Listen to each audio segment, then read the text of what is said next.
இன்னைக்கு ரொம்ப சிம்பிளான ரெசிபி பண்ண போகிறேன். ரொம்ப டேஸ்டியாகவும் இருக்கும், ஈஸியாகவும் பண்ணலாம். இது பண்ணுறதுக்கு ரொம்ப டைம் ஆகாது, டக்குன்னு ரெடி பண்ணிடலாம். சக்கை கொட்டை யூஸ் பண்ணி சுவையான குழம்பு எப்படி செய்கிறதுன்னு இந்த வீடியோவில் பார்க்கலாம். ஃபர்ஸ்ட் சக்கை கொட்டை வேக வைக்கலாம். அதுக்கு 2 கப் தண்ணி எடுத்திருக்கேன். சில சக்கை கொட்டை சீக்கிரம் வெந்துடும், சிலது கொஞ்சம் டைம் ஆகும் வேகிறதுக்கு. நான் நேற்றுக்கு சக்கை பணியாரம் செஞ்சுருந்தேன். அந்த சக்கை பழத்தில் இருந்து எடுத்த கொட்டை தான் இது. சக்கை பணியாரம் வீடியோ உங்களுக்கு சீக்கிரமே அப்லோட் பண்ணுறேன். இது கிட்டத்தட்ட 1/4 கிலோ இருக்கும். இதில் ஒரு 6 பச்சை மிளகாய், 1/2 டீஸ்பூன் மஞ்சள் பொடி, 1 டீஸ்பூன் மிளகாய் பொடி, தேவையான அளவு உப்பு சேர்த்து வேக வைக்கலாம்.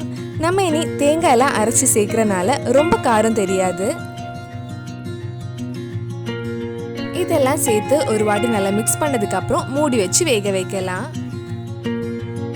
ஒரு 20 நிமிஷம் ஆகும் சக்கை கொட்டை வேகிறதுக்கு. 10 நிமிஷத்துக்கு அப்புறம் முருங்கைக்காயும் ஒரு மாங்காயும் ஆட் பண்ணலாம்.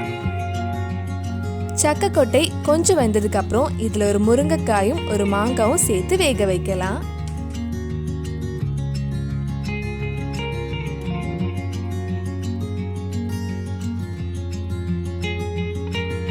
இது ஒரு வாட்டி நல்லா கலந்து விட்டுட்டு மறுபடியும் மூடி வச்சு வேக வைக்கலாம். இது வேகிற டைம்ல நம்ம கொஞ்சம் தேங்காய் அரைக்கலாம். ஒரு மிக்ஸி ஜார்ல 1 கப் துருவின தேங்காய் எடுத்திருக்கேன். இது கூட 3 பல் பூண்டு, 1/2 டீஸ்பூன் மஞ்சள் பொடி சேர்த்து அரைக்கலாம். பூண்டு ஆப்ஷனல் தான், சில பேர் போட மாட்டாங்க. ஆனால் சக்கை கொட்டை சில பேருக்கு கேஸ் ட்ரபிள் இருக்கும், அதனால பூண்டு ஆட் பண்றது நல்லது தான். 1/2 கப் தண்ணியும் சேர்த்து இந்த மாதிரி அரைச்சு எடுத்துக்கோங்க. இப்ப சக்கை கொட்டை முருங்கைக்காய் எல்லாம் நல்லா வெந்துடுச்சு.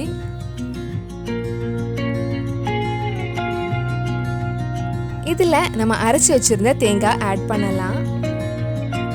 தேங்காய் அரைச்ச மிக்ஸி ஜார்ல மறுபடியும் 1 கப் தண்ணி எடுத்து இதுல ஆட் பண்றேன். இது நல்லா மிக்ஸ் பண்ணதுக்கு அப்புறம் கொதிக்க வைக்கலாம். ரொம்ப நேரம் கொதிக்க வைக்க வேண்டாம், ஒரு 2-3 நிமிஷம் கொதிச்சா போதும்.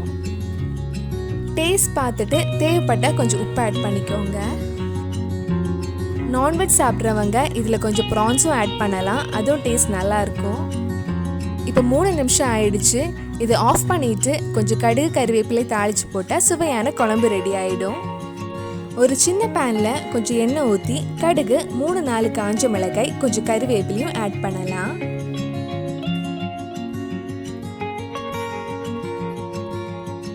குழம்பு இன்னும் நல்ல கலர் கிடைக்கிறதுக்கு ஒரு 1/4 டீஸ்பூன் மஞ்சள் பொடி ஆட் பண்ணுறேன்.